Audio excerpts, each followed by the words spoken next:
Greetings. In my previous presentation, I exposed the ridiculous and absolutely invalid nature of incitements made by a certain Facebook group titled "'Tis a Shame That So Many Books Go Unburned," incitements toward extreme censorship of any ideas that diverge from a radical Catholic dogma. Now, I have since been informed by an individual who is acquainted with the owner of said group that the group may be an elaborate experiment in anti-humor, essentially a farce with hours of effort devoted to attempt to elicit reactions from individuals who are naturally, as sane people would be, opposed to said censorship. Now, I do not know whether this characterization is true or false, whether the group's intentions are genuine, or whether they are serious. But in any event, if this is a farce, it has certainly continued to develop. It seems that my own novel, Eden Against the Colossus, has been included among this group's list of banned works. Well, I must say I'm amused and flattered to be included in a rather exclusive club with the likes of Epicurus, John Locke, Friedrich Nietzsche, J.K. Rowling, and Philip Pullman. This group's members truly do me an honor by placing me in such exalted company. But I think the issues surrounding this group, whether or not its members are serious about what they are saying, would encourage us to ask the question, why is it a good thing to tolerate all kinds of free speech, including the free speech of this group, no matter how vile or hateful it may be, no matter how unusual it may be, no matter how much it might depart from our intuitions or from our own understanding of what is true or what is good?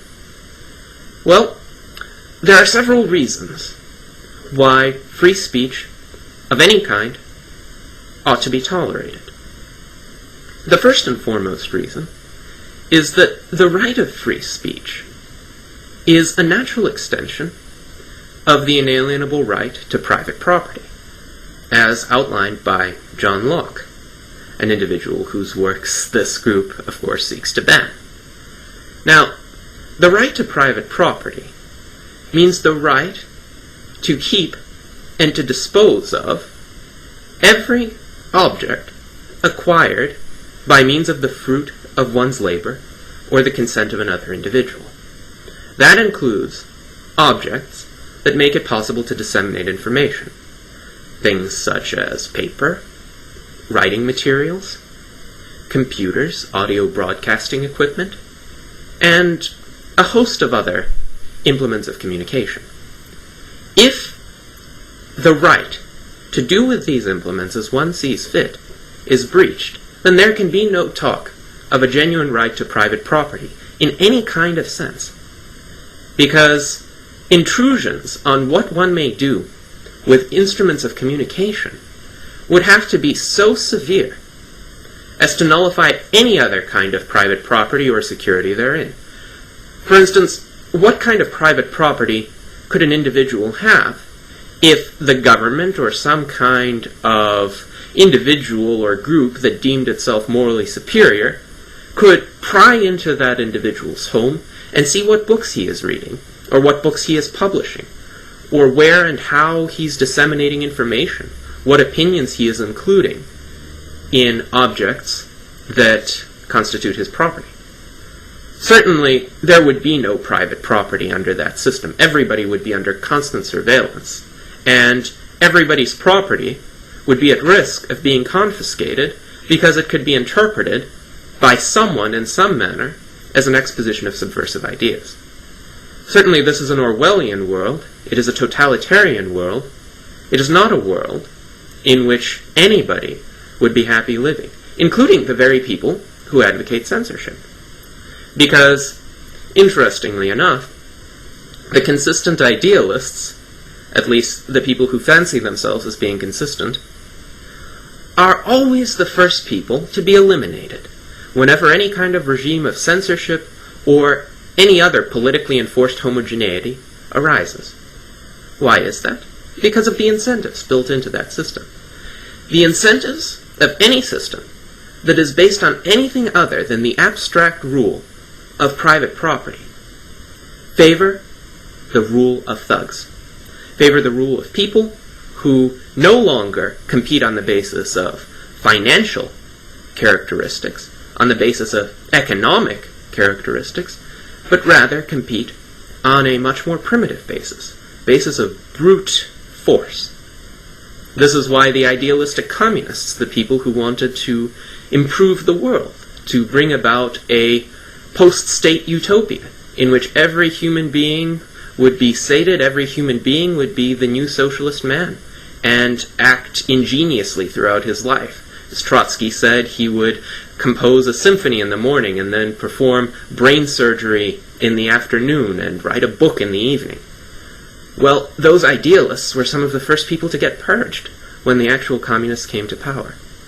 Similarly, the very individuals who currently advocate censorship of ideas are likely to be the very first ones whose ideas are going to be censored. And that includes you, Mr. Lejeune. Now, another reason why any kind of censorship is ill-advised is because of the tremendous ignorance of virtually every human being at this stage in our history. The fact is, despite the tremendous progress that humankind has made over the past 3 centuries in, say, medical science, we still know virtually nothing about the workings of the human body. In fact, we do not even know enough to prevent that body's systematic decay in every single individual. We are still at a primitive and barbaric state in our knowledge of medicine. Furthermore, despite the tremendous advancement in our knowledge of political institutions and the ways to prevent the exercise of brute force in societies, we still have no idea how to prevent a government from being taken over by thugs in the long run, and how to preserve our liberties in a lasting manner. Certainly, tens and even hundreds of brilliant political theorists have contributed insights to this question, but we are still at a very early and primitive stage in our development in this sense. So, the sum total of our knowledge on these subjects and on numerous other subjects does not even come near sufficing to solve some of the most basic and pressing questions of our existence.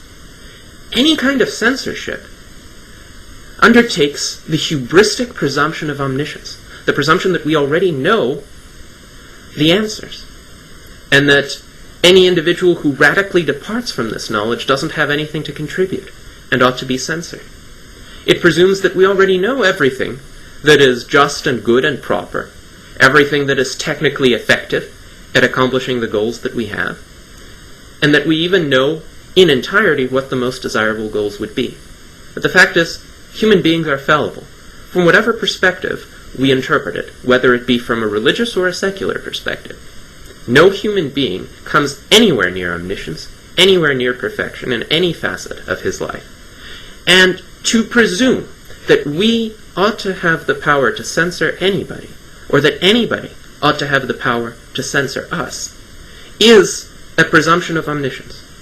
It means that we, a priori, assume that that person has no validity in what he's saying. There are no circumstances under which that person's insights may have anything to teach us. And it is not a presumption I am ready to make. It is not a presumption that any intelligent person is ready to make. Now, that applies even to that very Facebook group.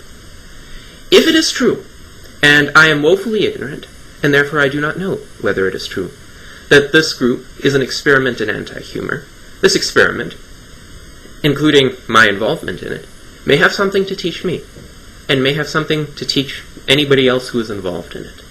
So, to be consistent with the principles of free speech and private property, I say, let it continue. The ideas are wrong, but the rights are sacred, and they must be preserved.